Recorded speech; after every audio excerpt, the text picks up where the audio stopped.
پیغمبر خدا میگوید ما با این قدر شرفی که دارم، با این حبیبی که در نزد الله دارم، وظیفه من تبلیغ است، وظیفه من دعوت است به سوی بندگان خدا.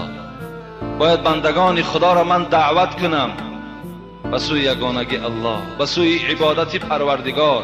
این وظیفه من است گفت و وظیفه تمام امت من هم همین است که باید که امتان من چی باشند؟ مبلغ باشند، تبلیغچی باشند. از این خاطر هر نفری که امروز بگویم به حیث ملا و به حیث ایشان و به حیث شیخ و به حیث پیرزاده و دیگر که امروز شناخته می شوند، اگر اونها در همین خیل شرایطی که الحال ما زندگی داریم اگر سکوت اختیار کنند، باور کنید خیانتی در اسلام کردگی هستند. امروز روز خدمت است. امروز باید که حقیقت در بین مردم باید که ما و شما خبر، هر یک انسانی که مسئول است، هر انسانی که امروز در اطراف دسترخوان او را بالانشین میکنند، باید که البته به البته حق در نزد مردم خبر دهد. زیرا خداوند به ما و شما چی میگه؟ ولتکن منکم امة یدعون الی الخیر و یأمرون بالمعروف و ینهون عن المنکر و اولئک هم المفلحون. باید که در بین شما گروه های باشد که مردم را تبلیغ کنند، مردم را امر معروف و نهی منکر کنند. هر کسی که امر معروف میکند، هر کسی که نهی منکر میکند، خداوند میگه اولئک هم المفلحون، اونها نجات یافته هستند در نزد الله. آیا نمیخوای که نجات بیابی؟ آیا نمیخوای در بهترین قصرهای جنت خدا را جا کند؟ به سبب چی؟ به سببی که تو در دنیا آن پیروای خودت، آن مخلصای خودت دعوتی به سوی اسلام میکنی. افسوس البته امروزها بسیار وجود دارد. بعضی روز یک برادر ما از راه دور آمده بود، دیگر ریان و شهرش نام نمیگیرم، گو معرکای خیلی زیاد میکنیم لیکن تماما امر معروف وجود ندارد. میآیند ایشانزاده ها، میآیند شیخ زاده ها من میآیند، می نشینند، از خوراک استفاده میبرند، از مال و ملک خاندار استفاده میبرند، لیکن صحبت تماما وجود ندارد. حبیب خدا چی میگوید؟ ما من قوم یقومون من مجلس لا یذکرون الله تعالی فی الا قام عن مثل جیفة الحمار. حدیث صحیح است. پیغمبر خدا میگوید اگر در کدام خانه ای که توی باشد، در کدام خانه ای که خیر احسان باشد، اگر مردم دعوت کردند، تمام اونها آمدند، در اطراف دسترخوان نشستند، فقط از طعام خوردند و از خدا و پیغمبر صحبت نکردند، الا قام عن مثل جیفة الحمار. او حبیب خدا چه یک تشبیه وزنی دادند. گفتند اون کسانی که این طعام خوردند و با خاموشی خسته رفتند، اینها طعام نخوردند بلکه از پوست و گوشت و نجاست خر استفاده بودند. در اطراف دسترخوان معرکه کلان، تمام کسان شناخته شده حضور دارند، لیکن مجلس خفت، آرام، هیچ صحبت از الله نمی شود، هیچ صحبت امر معروف نهی منکر نیست. حبیب خدا گفتن شما این قدر طعام نخوردید، نه بلکه شما از نزد همین گونه حیوان خسته و رهسپار شدید. از این خاطر باید از مردن کجا میترسیم؟ مردن خودش ساعت دارد، خواهی نخواهی میمیری، چی داملا باشید چی آدم عادی باشید. کل نفس ذائقة الموت است. همه شما البته گفتن لذت مرگ میچشین، خواه امروز از خواه فردا هست، البته لذت مرگ میچشین. از مرگ هیچ کس گریخته نمیتواند. صوفی الله را خدا رحمت کند، اون صوفی بودن و یا صوفی هست، شیخ هست و حضرت میگه بهترین عمل که موصوف است نهی منکر و امر معروف است. بهترین عملی که در نزد پروردگار اجر دارد این امر معروف و نهی منکر است. و خداوند به ما و شما حتی چی میگه؟ کنتم خیر امت اخرجت للناس تأمرون بالمعروف و تنهون عن المنکر. شما ای امت محمد صلی الله علیه و سلم بهترین امت هستین. به چی خاطر؟ به خاطر آن که شما امر معروف و نهی منکر دارید. از این خاطر شما در بین تمام این امت های گذشته بهترین امت هستید. السلام علیکم داملای عزیز، یک سوال دارم. مرا یزنم کر است و بسیار آدم خوب و ساده‌خیل است. خواهرم با او 1 سال شد زندگی دارد. الحال میخواهد که از او جدا شود. سببش فقط از حساب کر بودن یزنم هست. آیا در این موضوع شما چی گفتنی دارید؟ یعنی البته جدا شدن این خواهر از این مردی که در این کسلی ناشنیدنی مبتلا هست، اگر با این خاطر از این بنده خدا جدا شود، در نزد خدا گناهکار می شود. هیچگاه پیغمبر خدا می گوید ابغض الحلال الی الله الطلاق. طلاق حلال است لیکن بدترین حلال ها به حساب می رود. اگر مبادای همین برادری که به ما خط نویسانده است، اگر خواهری تو کر باشد و این مرد شنوا باشد، اگر خواهری تو را طلاق کنه چی حال می شود؟ چه حالت می شود؟ از این خاطر شما وارثاش هستین، پدر و مادرش وارثاش هستند، گویند که کر این یک درد الله است و این قدرت دارد که خواهری تو را مثال کر کند، کور کند یا یگان بیماری دیگر را مبتلا کند. به این خاطر البته میگوید، بیمار میگوید که الحمدلله خوبم. من چی میگویم؟ من میگویم که خدا را شکر. دوم میپرسم غذا چی میخوری؟ چی طعام میخوری؟ البته میگوید که خیلی شربت میخورم. میگویم که نوش جانت شود. سوم سوالش میکنم که یگان طبیب یگان نسخه نویسان، این یگان معالجت کرد؟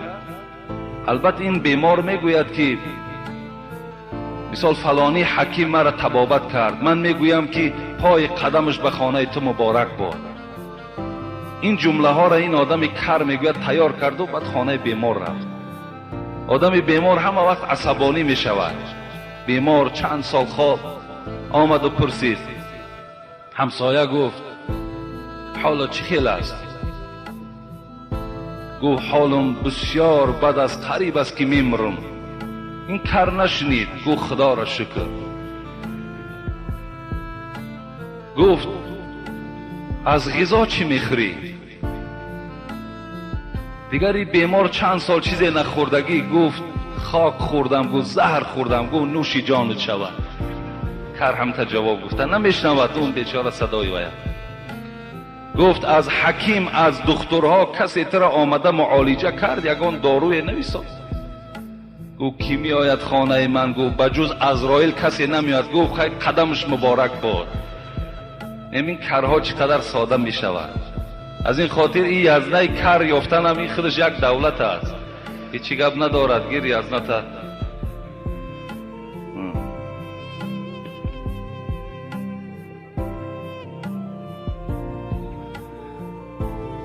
داملای عزیز، من یک خواهر اسلامی شما هستم.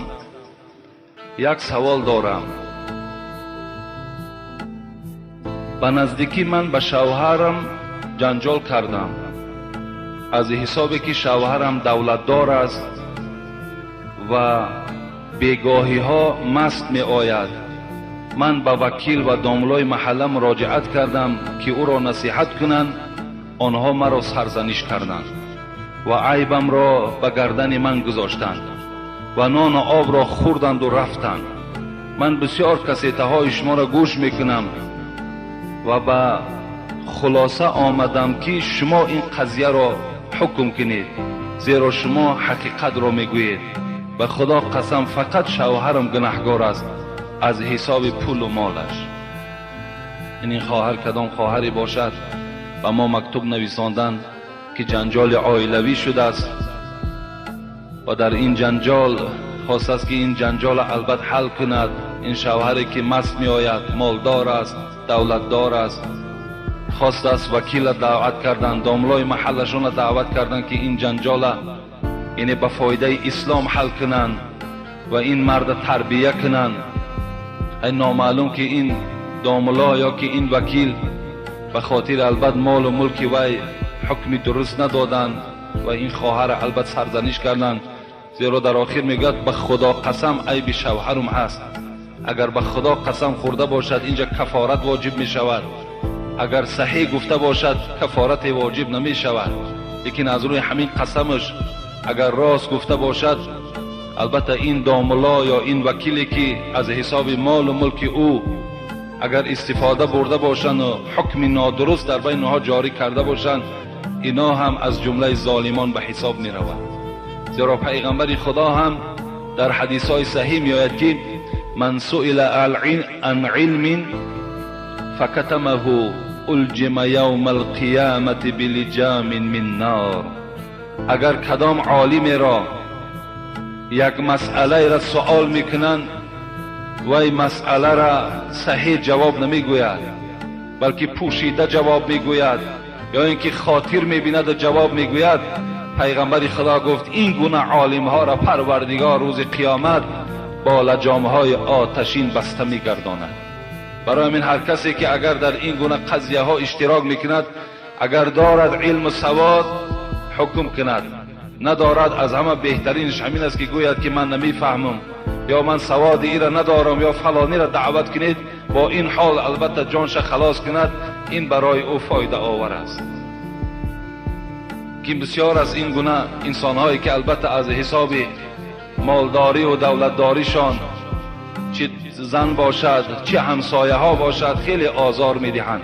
و بسیار انسان های را ما هم میدانیم امروز که حتی که برای خاطر دولتدار بدن او باور کن با او داملا هست، ایشان از شیخ است، با او یک صحبت های میکنند، چی صحبت های بی معنی میکنند، یک دیگر را در آغوش میگیرند، با یک دیگر چی دستزنی ها دارند، حالان که وی تماما بیچاره در بالای جای نماز برآمدگی نماز خواندگی نیست، فقط پول دارد، مال دارد، منصب دارد. به او خاطر همانها را چیکار کردن؟ از دنبه اونها دویده و از برای 4 سوم اونها شده دین آیینش فروخته گشته است. یک قصه در همون انیس الجلیس می آید، بسیار قصه عبرتگیری هست. می گوید یک مرد با دولت یک همسایه فقیر داشت. روز می گوید این فقیر گاوی داشت، گوساله زایید. این آدم با دولت درکدار شد که گاوی همسایه‌اش، گاوی این آدم فقیر گوساله کرده است. در او قاضی همون زمانه هم کدام پارخری بوده است. این دولتدار میگد به همون قاضی مراجعت کرد که یا حکم برار که همین گویا که همین گوساله از اسب من زاییده شده است. این بای اسب داشته است، گفته است اکنون قاضی یک کاری میکنی، این مال و ملک چندی میگیری گرفتن بگیر، لیکن حکم کن که همین گوساله که در خانه کم بغل پیدا شده است از اسب من است. قاضی فریاد میکند فقیر و آدم دولتدار مرافعه سودی را تشکیل میکنند، میگوید که همین گوساله تو از اسب انا همین است. فقیر میگوید چگونه آخر؟ دلیل ها در کجاست؟ میگوید چشم های گوساله رنگ چشم های اسب است. و بین میگوید گوساله تو هم 4 پا دارد، اسب هم 4 پا دارد. بیچاره آدم فقیر کسی به دادش نمیرسد، حکم میکنن گوساله را میدین آدم دولت داره. این آدم فقیر خیلی ناراحت میشود، همون سود عالی دا می نویسد بالاتر. میگه شاید در اون جگان آدمی با عدالتی وجود داشته باشد. مکتوب شد آدمی سود عالی میگیرد، میخواند، در تعجب میافتد. آدم عادل بوده است، آدم خدا ترس بوده است. در او خیرات میکند آدم این فقیر و آدم دولتدار در مرافعه سودی. بعدن چیکار میکند؟ یک کمی می نشینند و آدم دولتدار منتظر است که کنی این سود عالی چی میگوید. این سود عالی که آدم مسلمان بود، آدمی با توفیق از خدا ترس که بود، از جاش میخیزد و میگوید انا من 3 روز بعد حکم میکنم، این دولتدار میپرسد برای چی 3 روز بعد حکم میکنی؟ برای میگوید که کسل حیض شدم. این مرد است سود. این دولتدار میگوید عجیب نخواه که مردم حیض شود. میگوید من منتظر انا همین جمله بدم، نخواد که اسب گوساله زاید. اسب گوساله زاید عجیب نیو، لیکن مرد اگر حیضید عجیب است. ها گفتن این همون دولتدار میگوید با یک جمله میگوید متهم کردن و گوساله این بیچاره را گرفته در صاحبش دادن.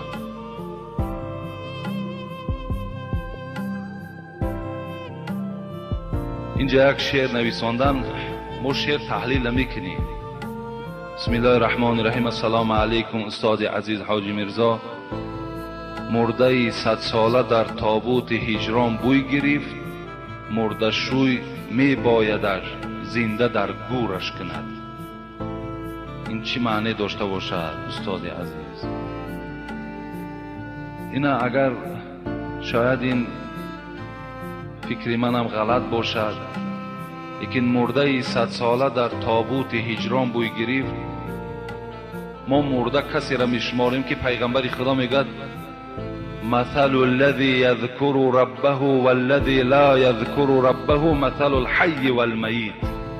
کسی که اگر در یاد الله است، کسی که اگر در دین اسلام است، کسی که مسلمان است وی زنده است. کسی که اگر ذکر نمی کند، کسی از یاد خدا غافل است وی در قطار مرده ها است. شاید این مرده 100 ساله همون انسان باشد که در عمرش خدا را عبادت کردگی نیست و این تابوت همین دنیا باشد. این یک مرده هست که در همین دنیا زندگی دارد، مرده شوی می بایدش تا زنده در گورش کند. کنی یک عالم در کار میگوید که این تبلیغ کند، این هدایت کند، این راست کند و بعد برده در گور جاش کند. ممکن هم تا معنی داشته باشد.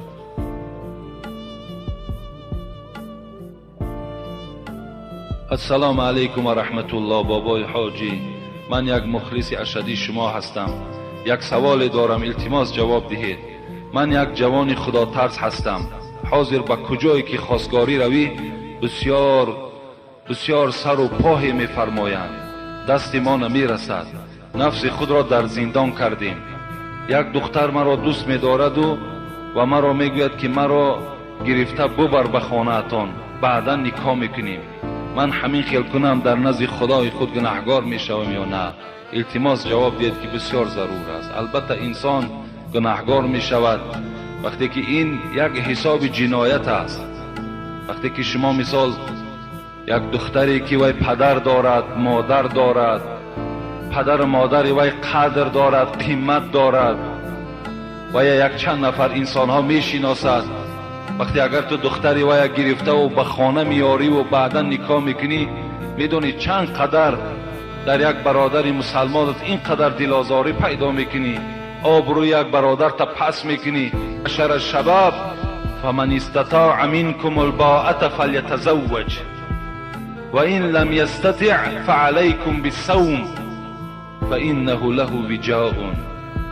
ای معشر شباب، ای جوانها، کدامت اگر دستی رسا دارین زن گیرین، اگر دستی رسا ندارین تا زمانی که دستان میرسیدگی باشد شما روزه گیرید، زیرا روزه شهوت شما را میشکند و شهوت شما را دور میگرداند. و الا به این عمل هیچگاه شما دست نزنین که وقتی دعای پدر مادری و در حقی تو نباشد این چگونه زندگی میشود، این چگونه بخت میشود. لیکن از همه پدر و مادرها، از همه شما برادرای عزیز، ما مراجعت کردنی هستیم که امروز همون برادرای مسلمانی که خانه شما خواستگاری می آید، حبیب خدا میگوید خیر النکاح ایسرهن، بهترین نکاح همون نکاحی هست که اگر همون سر و پایی که گفته است همون کم باشد. شما اونقدر مشکل نگیرین، اونقدر وزنی نگیرین.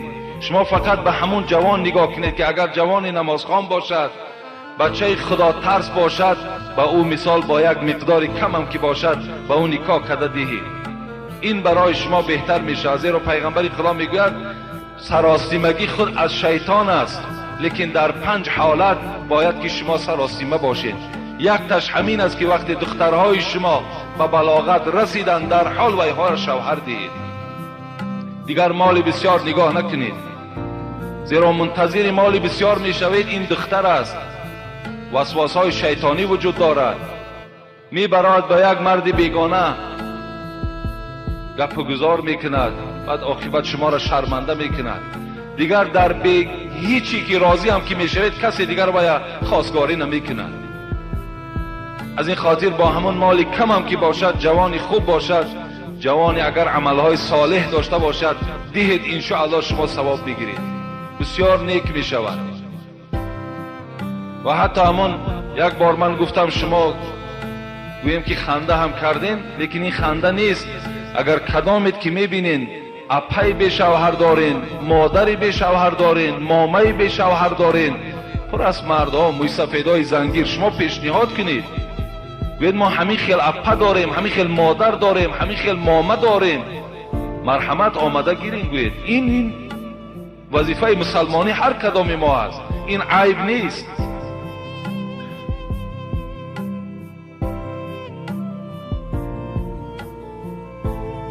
بسم الله الرحمن الرحیم. السلام علیکم داملای عزیز و شیرین سخن و مهربان، و شما عمر دراز و علمتان را باز زیاده گرداند. من یک بنده خدا و مخلص ارشدی شما می باشم. داملای عزیز، من از شما یک خواهش دارم. من یک پسرچه دارم، وی 2 ساله می باشد. از روزی که وی تولد شده است فقط بیمار است. با من گفتن که نامش را عوض کن. من می خواهم که نامش را شما بگذارید و دعا کنید که خدای مهربان به او عمر دراز و تن صحت و بر دین اسلام خدمتگار باشد. با عوض کردن این نام بیماری وی دور نمی شود. این عقیده غلط است.